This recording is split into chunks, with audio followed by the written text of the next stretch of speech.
Star news, मैं हूं आपके साथ भावना त्रिपाठी। वक्त चला है हमारे खास बुलेटिन अपना उत्तर प्रदेश का। बुलेटिन की शुरुआत करेंगे मथुरा की खबर के साथ, जहां शिवसेना उद्धव गुट नेता आदित्य ठाकरे वृंदावन पहुंचे। यहां पहुंचकर उन्होंने ठाकुर बांके बिहारी मंदिर और टटिया स्थान में दर्शन किया और संतों से धार्मिक चर्चा भी की। इस दौरान उन्होंने कहा कि कार्तिक पूर्णिमा के शुभ दिन पर ठाकुर जी के दर्शन होना अपने आप में सौभाग्य की बात है। अयोध्या में राम मंदिर बनने जा रहा है, ये देशवासियों के लिए शुभ है। इसके साथ ही उन्होंने कहा कि उद्धव जी पहले महाराष्ट्र के सीएम होंगे जो अयोध्या आए और यहाँ रामलला के दर्शन किए। इसके साथ ही उन्होंने कहा कि वो अयोध्या में राम मंदिर के दर्शन करने जरूर जाएंगे। इस दौरान राज्यसभा सांसद प्रियंका चतुर्वेदी भी मौजूद थी। तो अयोध्या का मंदिर अभी बनने जा रहा है। आपको याद होगा कि 2018 साल में उद्धव साहब खुद स्वयं यहाँ आए थे और हमने नारा लगाया था पहले मंदिर फिर सरकार। तब सारे लोग भूल चुके थे, अभी ने वो मुद्दा निकाला था। और 2019 में जैसे ही उद्धव साहब सीएम बने तो मुझे लगता है पहले सीएम होंगे महाराष्ट्र से जो जाके दर्शन करके आए।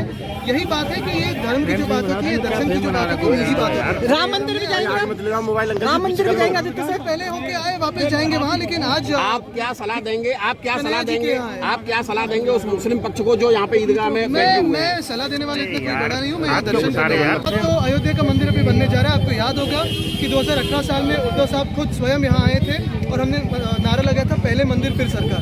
तब सारे लोग भूल चुके थे, अभी ने वो मुद्दा निकाला था। और 2019 में जैसे ही उद्धव साहब सीएम बने तो मुझे लगता है। अगली खबर मुजफ्फरनगर से है, जहां बुर्का पहनकर रैंप वॉक करने से बवाल हो गया।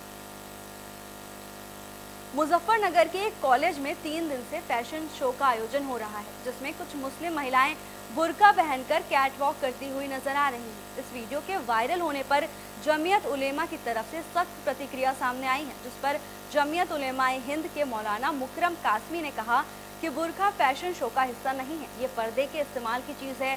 वीडियो में बुर्के को फैशन के रूप में इस्तेमाल किया गया है। ये मुसलमानों की भावनाओं को ठेस पहुंचाने की मंशा है। वीडियो में कुछ लड़कियां मनोज सर का नाम ले रही हैं। इससे साबित होता है कि उन लड़कियों को उकसाकर इस चीज के लिए तैयार किया गया है। एक खास मजहब को टारगेट करने का ये प्रोग्राम किया गया है। हम बार बार कहते हैं कि बुर्का फैशन शो का हिस्सा नहीं है, बल्कि बुर्का पर्दे के हिसाब से पहना ओढ़ा जाना चाहिए। हम जमीयत उलेमा के जानिब के इस प्रोग्राम की पुरजोर मजम्मत करते हैं और हम कॉलेज के जिम्मेदारों से अपील करते हैं कि इस तरह के कोई प्रोग्राम ना करें। अगर ऐसा कोई प्रोग्राम होगा तो जमीयत उलेमा हिंद कानूनी कार्रवाई करेगी। देखिए, जो प्रोग्राम हुआ है श्री राम कॉलेज में, 2 दिन का प्रोग्राम हुआ है। इसमें कल जो है कुछ लड़कियों को बुर्का पहनाकर उनका जो है फैशन शो में उनको हिस्सा दिलवाया गया है। देखिए, बुर्का किसी फैशन शो में नहीं आता है। बुर्का क्या होता है? बुर्का जो है, जो मुस्लिम समाज के अंदर है, बुर्का कपड़ों के ऊपर जब मार्केट औरत जाती है या कहीं जाती है तो बुर्के को पर्दे के एतबार से उसको इस्तेमाल करती है। बुर्का जो है एक कपड़ा होता है, काला कपड़ा, और जो है इसी तरीके से औरत जो है उसको अपने लिबास को छुपाने के लिए उसका इस्तेमाल करती है। तो जैसा उस वीडियो में दिखाया गया है कि बुर्के को फैशन शो में इसका इस्तेमाल किया है। फैशन शो में इस्तेमाल करने का मतलब ये है कि मुस्लिम जो भावनाएं हैं उनको कहीं ना कहीं इसको ठेस पहुंचाने का ये इनका मंशा था। और उस वीडियो में मैंने देखा है कि वो लड़की बार बार किसी मनोज सर का नाम ले रही है। उससे साबित ये होता है कि उन बच्चों को उकसाया गया है, इस चीज़ के लिए तैयार किया गया है। देखिए, जो बुलेटिन में आगे बढ़ेंगे बागपत की खबर के साथ, जहां डीएम ने सफाई कार्य का निरीक्षण किया। प्रदेश के विकास में सिंचाई एवं जल संसाधन विभाग की महत्वपूर्ण भूमिका है और उसमें नहरों का रखरखाव सबसे बड़ी प्राथमिकता होती है, जिसको लेकर जिलाधिकारी जितेंद्र प्रताप सिंह ने बिराल में सिंचाई एवं जल संसाधन विभाग के 10 किलोमीटर की सिल्ट सफाई का निरीक्षण किया, जिसका कार्य 4,99,000 की धनराशि से किया जा रहा है। जनपद में 39 राजवाहों की सिल्ट सफाई कार्य 1,45,00,000 की अनुमानित धनराशि से किया जा रहा है। जिलाधिकारी ने सिंचाई विभाग के अधिकारियों को निर्देश दिए हैं कि 30 नवंबर तक कार्य 100% पूरे हो जाने चाहिए और 1 दिसंबर तक राजवाहों तक रोस्टर के अनुसार पानी पहुंच जाना चाहिए, जिससे किसानों को किसी तरीके की समस्या ना हो। जिलाधिकारी ने संबंधित अधिकारियों और ठेकेदारों को निर्देशित करते हुए कहा कि सिल्ट सफाई कार्यों की गुणवत्ता निर्धारित विभागीय मापदंडों के अनुसार ही होनी चाहिए। बागपत में जो हमारी करीब 33 रजवाएं हैं जिनकी सफाई होनी है और इनको नवंबर माह में हमें पूर्ण करना है। और चूंकि 1 दिसंबर से पानी का रोस्टर होता है, जो ईस्टर्न यमुना कैनाल है हमारी, वहाँ से पानी इनमें आएगा। इसी क्रम में आज ये बराल के पास में ये निरीक्षण मेरे द्वारा किया गया है और इसका कारण ये था कि कुछ जगहों से सूचनाएं आ रही थी कि सफाई ठीक से नहीं की जा रही है। ये कार्य करीब 10 किलोमीटर की लंबाई का है और इसकी लागत करीब 4.99 लाख टेंडर में आई, जब इसकी एस्टिमेटेड कॉस्ट 6.4 लाख थी और कंपटीशन के कारण विभाग की 4.99 है। तो मौके पर इस समय कार्य तो प्रथम दृष्टया ठीक लग रहा है और जो भी किसी के अन्य विषय हैं, जब शिकायतें भी आती हैं या मीडिया के माध्यम से भी आता है, तो उसमें मेरा अनुरोध है कि वहाँ की एग्जैक्ट फ़ोटो लेकर मुझे भी भेज सकते मेरे CUG पे, या अन्यथा भी साक्ष्य सहित अगर हमें दें कि सफाई कही जा रही है और सफाई यदि नहीं हुई है। अगली खबर नोएडा से है, जहां पुलिस ने नशा तस्करों का पर्दाफाश किया है। गौतम बुद्ध नगर जिला पुलिस ने यूनिवर्सिटी कैंपस में ड्रग्स सप्लाई करने के मामले में अमेठी यूनिवर्सिटी के 4 छात्रों के साथ 9 लोगों को गिरफ्तार किया है। पुलिस ने आरोपियों के पास से भारी मात्रा में ड्रग्स बरामद की है। DCP नोएडा हरीश चंद्र ने बताया कि थाना सेक्टर 126 नोएडा पुलिस और ACP रजनीश वर्मा की टीम ने नशीले मादक पदार्थ सप्लाई करने वाले रैकेट का खुलासा किया है। पुलिस की टीम ने नशीले मादक पदार्थों की सप्लाई करने वाले 9 अभियुक्तों को गिरफ्तार किया है। गांजे की सप्लाई ताइवान से की जा रही थी।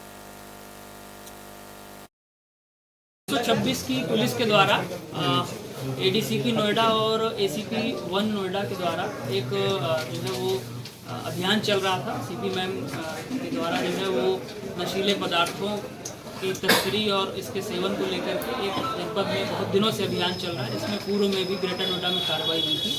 उसी क्रम में जो है वो 126 की पुलिस ने 9 लोगों को अरेस्ट किया है, जिसमें 4 जो है वो करंट में स्टूडेंट है, 2 MBA के स्टूडेंट हैं एक यूनिवर्सिटी में, और 2 जो है वो लॉ के स्टूडेंट हैं। ये 4 जो है वो लड़के जो अभी पढ़ रहे हैं, और टोटल जो है 9 लोगों को अरेस्ट किया गया है, जिनके कब्जे से भारी मात्रा में जो है वो MDMA, गांजा, OGA और अन्य मादक पदार्थ जो है वो बरामद हुए हैं। 126 की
बुलेटिन में आगे बढ़ेंगे पीलीभीत की खबर के साथ, जहां सड़क हादसा हो गया। इस हादसे में 3 लोगों की मौत हो गई।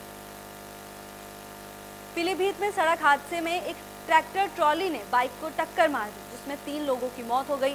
पुलिस ने एम्बुलेंस से घायलों को जिला अस्पताल भेजा, जहां डॉक्टर्स ने तीनों लोगों को मृत घोषित कर दिया। तो वहीं मोटरसाइकिल चालक भी गंभीर रूप से घायल है, जिसका जिला अस्पताल में इलाज चल रहा है।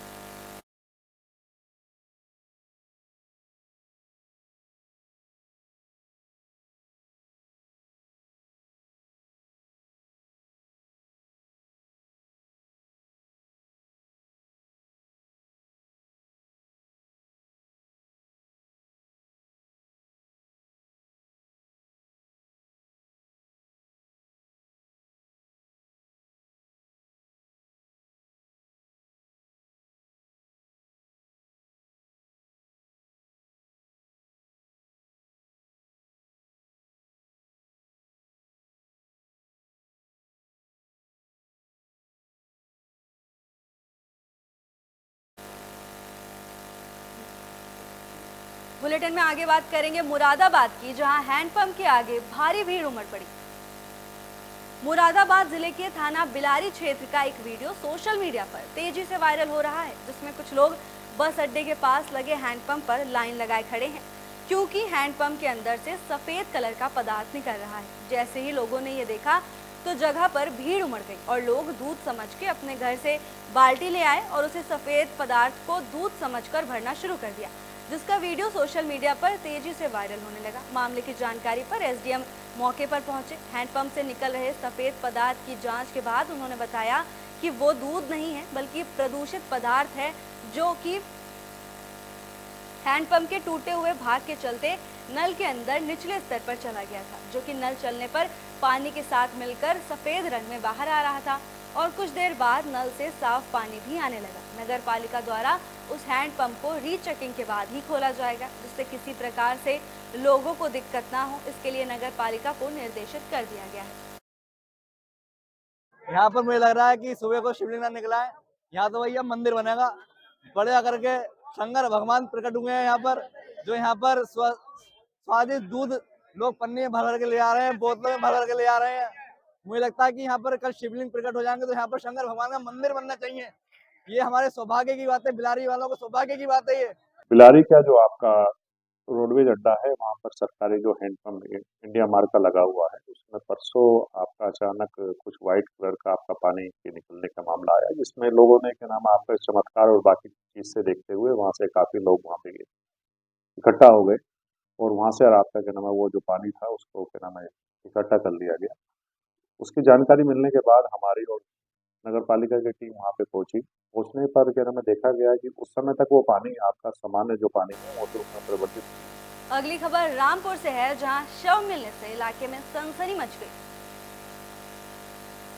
शाहबाद में एक युवक का शव मिलने के बाद इलाके में सनसनी मच गई। लोगों ने पुलिस को सूचना दी। शाहबाद कोतवाली पुलिस घटनास्थल पर पहुंची और घटनास्थल का निरीक्षण किया और कुछ ही देर बाद पुलिस अधीक्षक राजेश द्विवेदी ने भी घटनास्थल पहुंचकर मौके का जायजा लिया। पुलिस ने शव को पोस्टमार्टम के लिए जिला अस्पताल भेज दिया है।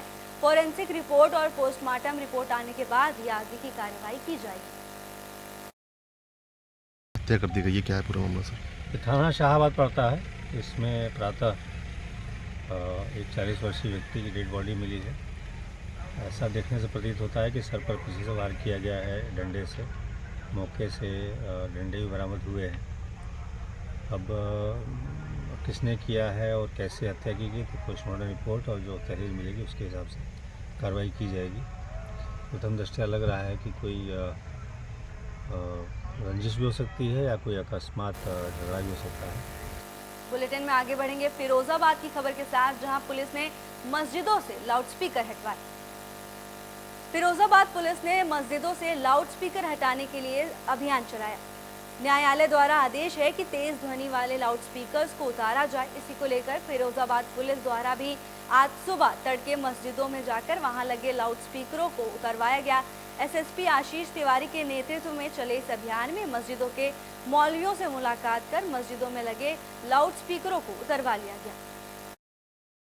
सुप्रीम कोर्ट की गाइडलाइन है, ऑर्डर है कि जो सीमा है, सुप्रीम कोर्ट ने जो सीमा दी है लाउड स्पीकर की, उसी के तहत मंदिरों मस्जिदों में लाउड स्पीकर लगाए जाएं। तो उसी गाइडलाइन का पालन करते हुए जिन मसाजिद पे पहले ही हमने उतरवा लिए थे, अगर कहीं एक दो मसाजिद रह गई हैं जहाँ पर लाउड स्पीकर नहीं उतरवाए जा सके थे, अब वो लाउड स्पीकर दोबारा उतरवाए जा रहे हैं। वरना पूरी फिरोजाबाद में पहले जो प्रशासन से हमारा जो राब्ता हुआ था, प्रशासन ने हमसे बात की थी, उसके मुताबिक सारी मसाजिद से लाउड स्पीकर उतरवाए जा चुके हैं। देखिए, मुख्यालय से हम लोगों को निर्देश प्राप्त हुआ था कि वरिष्ठ अधिकारियों के नेतृत्व में जो अवैध रूप से ध्वनि विस्तारक के यंत्र लगे हुए हैं, उनको आज प्रातः 5 बजे से 7 बजे तक। बुलेटिन में आगे बढ़ेंगे बागपत की खबर के साथ, जहां पुलिस और बदमाश के बीच मुठभेड़ हो गई। बागपत में हत्या के आरोपी के साथ पुलिस की मुठभेड़ हो गई। आरोपी पुलिसकर्मी की पिस्टल छीनकर भागने की कोशिश कर रहा था। इतना ही नहीं, बदमाश ने पुलिसकर्मी पर पिस्टल से फायरिंग भी की थी। मुठभेड़ में पुलिसकर्मी घायल हो गया। जवाबी फायरिंग में बदमाश के पैर में गोली लग गई। घायल बदमाश का इलाज के लिए अस्पताल में भर्ती कराया गया है। पुलिस ने बदमाश के पास से तमंचे और कारतूस बरामद किए हैं। बड़ौद पुलिस द्वारा चेकिंग के दौरान 2 अभियुक्तों को गिरफ्तार किया गया था। इन्होंने पूछताछ में बताया कि ग्राम हिलवाड़ी में इन्होंने कृष्णपाल की हत्या की थी। घटना में प्रयुक्त असलाह को बरामद करने के लिए इनको ले जाया जा रहा था। असलाह बरामदगी के उपरांत इनके द्वारा मुखरच्छी की पिस्टल छीनकर उस पर फायर किया गया। आत्मरक्षार्थ इनके भी पैर में गोली लगी है। अभियुक्त विशाल उर्फ काला को घायल अवस्था में अस्पताल में भर्ती कराया गया है। अग्रिम वैधानिक कार्रवाई की जा रही है। Thank you. बड़ौद पुलिस द्वारा चेकिंग के दौरान 2 अभियुक्तों को गिरफ्तार किया गया था। इन्होंने पूछताछ में बताया कि ग्राम हिलवाड़ी में इन्होंने कृष्णपाल की हत्या की थी। घटना में प्रयुक्त असलाह को बरामद करने के लिए इनको ले जाया जा रहा था। बुलेटिन के आखिर में बात करेंगे नोएडा की, जहां युवक सड़क पर हुड़दंग मचाते हुए दिखे।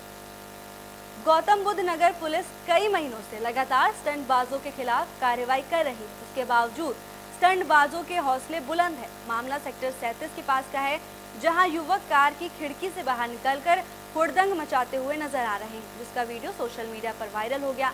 पुलिस के अधिकारियों का कहना है कि वीडियो का संज्ञान लेते हुए गाड़ियों का चालान काट दिया गया है।